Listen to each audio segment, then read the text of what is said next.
After that, believe you me, I got death threats.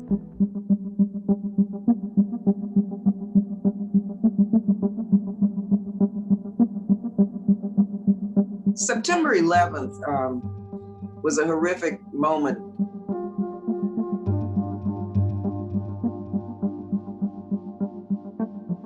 We were mourning the loss of so many people.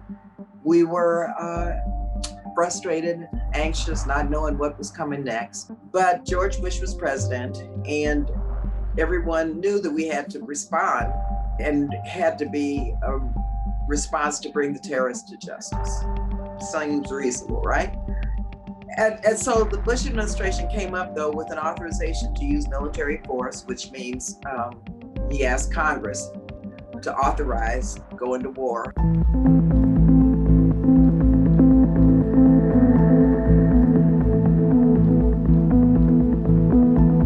It was 3 days after these horrific attacks. It was 60 words, and it was an overly broad blank check. And all it said was the president can use force wherever he or she wants to use it, ever, for forever.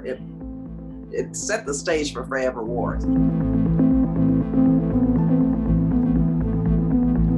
However difficult this vote may be, some of us must urge the use of restraint. Let's just pause just for a minute and think through the implications of our actions today so that this does not spiral out of control.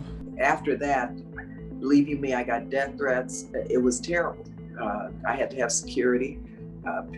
Someone called my phone and shot gunshots into the voicemail. I mean, this was a terrible, terrible time personally for me.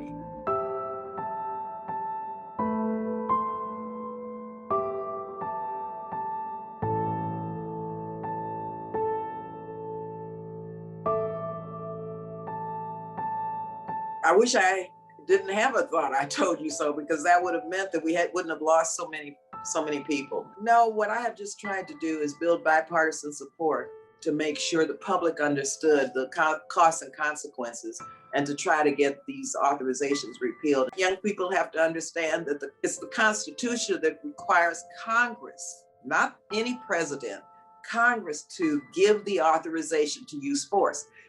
The 9/11 authorization was so broad that no president has to come back to Congress to ask for that authorization. It's been used over 41 times in about 18 or 19 countries, not related to what 9/11 presented in that authorization.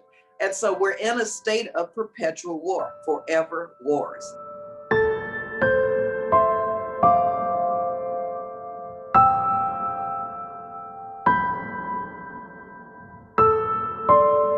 Finally, we're beginning to bring our troops home, which we should have done years ago, taking them out of harm's way, and using diplomatic and diplomacy tools that we have to make sure that we do this right.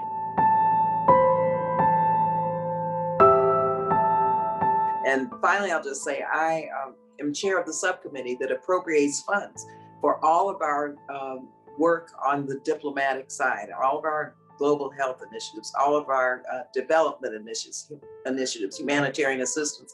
And so I'm in a position to work with the administration now to make sure that we provide what is needed in Afghanistan, short of any military appropriations or military presence, to help the country move forward. It's not going to be easy. There are going to be a lot of problems, but we have to do this.